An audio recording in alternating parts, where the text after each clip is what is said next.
रामनिवास रावत को आखिरकार पोर्टफोलियो दे दिया गया है। वन एवं पर्यावरण विभाग की बड़ी जिम्मेदारी उन्हें सौंपी गई है। पहले मंत्री नागर सिंह चौहान इस विभाग की जिम्मेदारी संभाल रहे थे। नागर सिंह के पास आदिवासी कल्याण विभाग भी है, तो अब ऐसे में वन एवं पर्यावरण विभाग की जिम्मेदारी रामनिवास रावत को सौंप दी गई है। तो 13 दिन पहले मंत्री पद की शपथ ली थी रामनिवास रावत ने, और आज देखिए उन्हें उनका विभाग मिल चुका है। नागर सिंह के पास आदिवासी कल्याण विभाग के साथ ही वन एवं पर्यावरण विभाग भी था, लेकिन अब वन और पर्यावरण विभाग की जिम्मेदारी रामनिवास रावत संभालेंगे।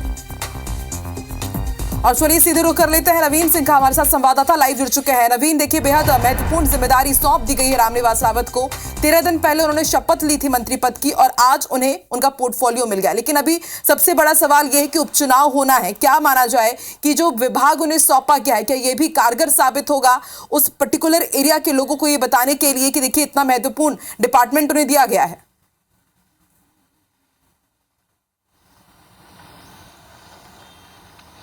देखिए, बिल्कुल उपचुनाव निश्चित है और बीजेपी सरकार की प्रतिष्ठा का भी सवाल ये उपचुनाव होगा। न सिर्फ विजयपुर बल्कि बुधनी दोनों ही सीटों पर उपचुनाव होने हैं, और बिल्कुल बीजेपी की सरकार इसको प्रेस्टीज इशू लेकर चल रही है। और जिस तरीके से अमरवाड़ा में बीजेपी ने जीत हासिल की है, लिहाजा पूरी ताकत के साथ बीजेपी विजयपुर में भी अब काम करेगी।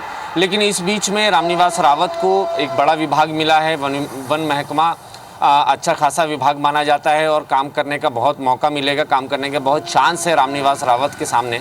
और रामनिवास रावत को के लिए खुद को साबित करने का भी एक अच्छा मौका है। परफॉर्म अगर वो करेंगे तो उनके राजनीतिक सेहत के लिए भी बेहतर होगा, क्योंकि जिस क्षेत्र से वो आते हैं उस क्षेत्र में अच्छा खासा जो एरिया है वो वनांचल है, और वहाँ पर शहरिया आदिवासी की बड़ी आबादी है। लगभग 65,000 से ज़्यादा आदिवासी वोटर हैं वहाँ पर।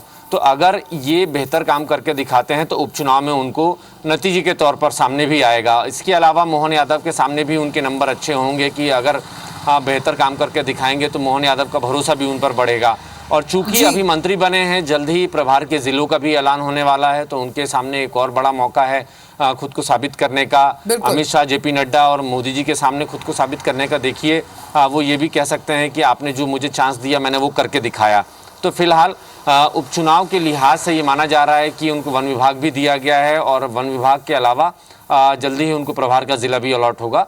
तो ऐसे में रामनिवास रावत के सामने बड़े सारे चैलेंजेस है, किस तरीके से चुनावी तैयारी भी करनी है और विभाग को भी चलाना है।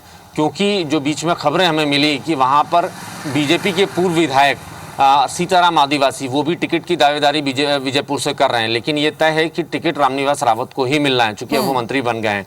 लेकिन सीताराम आदिवासी बार बार ये चैलेंज कर रहे हैं, धमकी भी दे रहे हैं कि वो बीजेपी का वाकई नवीन, देखिए तमाम चैलेंजेस जरूर है रामनिवास रावत के सामने, लेकिन भाजपा ये भी अच्छे से जानती है कि इन चैलेंजेस को किस तरह से ओवरकम करना है। लेकिन कांग्रेस भी जरूर कहीं ना कहीं मुश्किलें बढ़ाने का काम जरूर करेगी रामनिवास रावत का। नवीन हमें जानकारी दे रहे थे।